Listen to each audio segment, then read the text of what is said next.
సమావేశాలు ముగిసేలోపు వర్గీకరణ చట్టబద్దత కల్పించకపోతే ఎస్సీకి సంబంధించిన అన్ని వర్గాల వారితో ఢిల్లీ నగరమంతా ఎస్సీల బలాన్ని సత్తాన్ని చాటుతామని మందకృష్ణ మాదిగ అన్నారు. జూలై 11న పార్లమెంట్ సమావేశాలు జరుగుతున్నాయి కాబట్టి అన్ని పార్టీల నాయకులను కలుసుకుంటాం. గతంలో సుష్మా స్వరాజ్ ఎస్సీ వర్గీకరణకు అనుకూలమని హామీ ఇచ్చింది అన్నారు.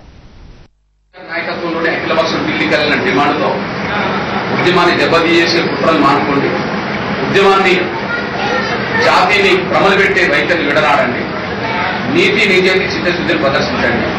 తెలంగాణ ఉద్యమ సమయంలో మీకు అందించిన సహకారాన్ని గుర్తు చేసుకుని వర్గీకరణ విషయంలో అఖిలపక్షంతో ఢిల్లీకి వెళ్లిన డిమాండ్తో కేసీఆర్ స్వగృహమైన చింతమడక నుంచే జూన్ 5 నుంచి తెలంగాణలో ఉండబడే మా జాతీయ నాయకత్వం రాగడి సత్యం మాదిగ, అదే సమయంలో రాష్ట్ర అధ్యక్షుడు బిఎన్ రమేష్ కుమార్ మాదిగ, అధికార ప్రతినిధి బుచ్చయ్య, వర్కింగ్ ప్రెసిడెంట్ బోలా వెంకటేష్, అదే సమయంలో మరో అధికార ప్రతినిధి మందర్ కుమార్ నాయకత్వంలో కేసీఆర్ స్వభావమైన చింతమడక నుంచే దండయాత్ర ప్రారంభించి 119 నియోజకవర్గాల్లో దండయాత్ర కొనసాగించి జూలై 5న కేసీఆర్ ఇంటికి లక్షల మందితో చేరుతాం.